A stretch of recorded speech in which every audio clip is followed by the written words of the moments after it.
You're born screaming into silk sheets, surrounded by gold and incense, somewhere inside a stone palace in Europe, late 1400s.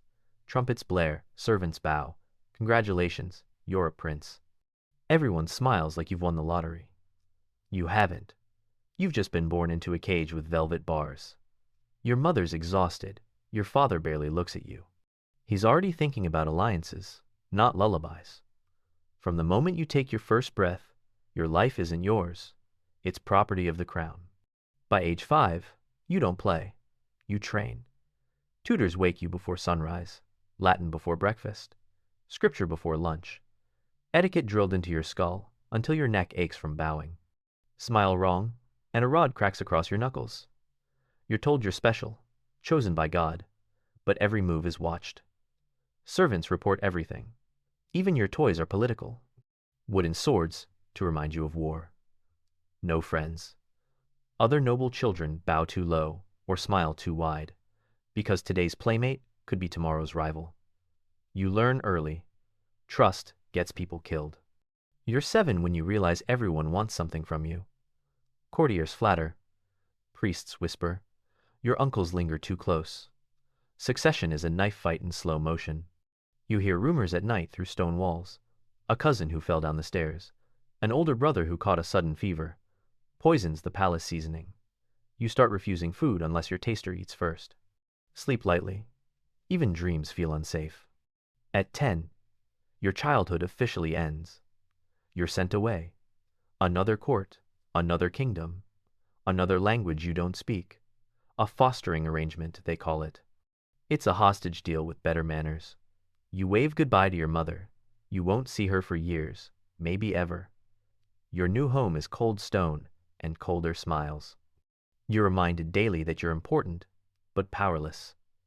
One wrong word could start a war. One wrong move could end your bloodline. Puberty hits and things get worse. Your body changes, but your freedom doesn't. You're dressed like a man, but treated like a chess piece.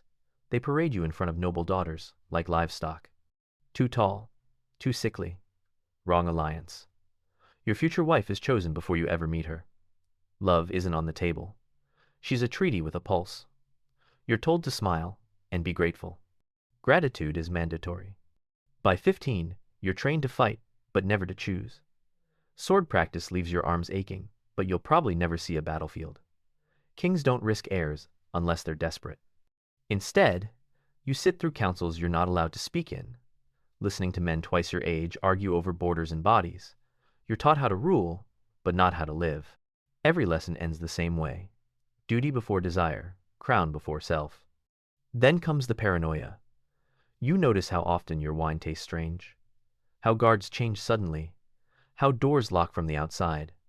You're never alone, but never safe. Your father grows older. The court sharpens. You catch nobles watching you like wolves eyeing an injured deer.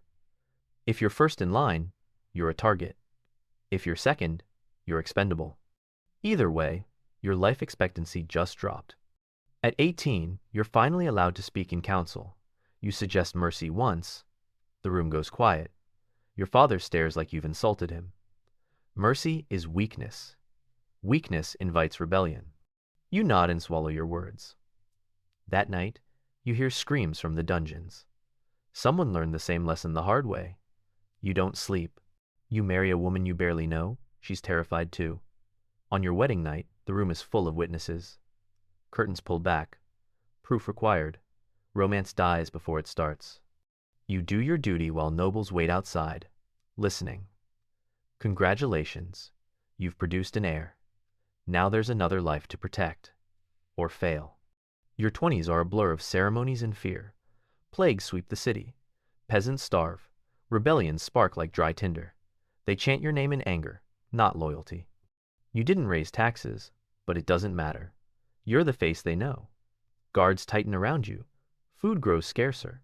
So does trust. Your father falls ill. Suddenly everyone's polite in a new way. Dangerous way. When the crown finally reaches your head, it's heavier than you imagined. Not because of the gold, because of the blood. Every decision kills someone, sometimes thousands. You sign orders with shaking hands. You stop counting.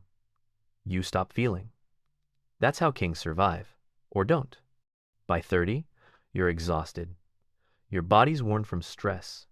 Your mind from suspicion. Your brothers are dead or distant.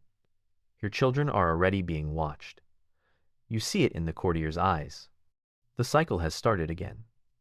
You were born into silk, but you'll die surrounded by knives. A prince's life looks golden from the outside. Inside, it's a long, quiet execution.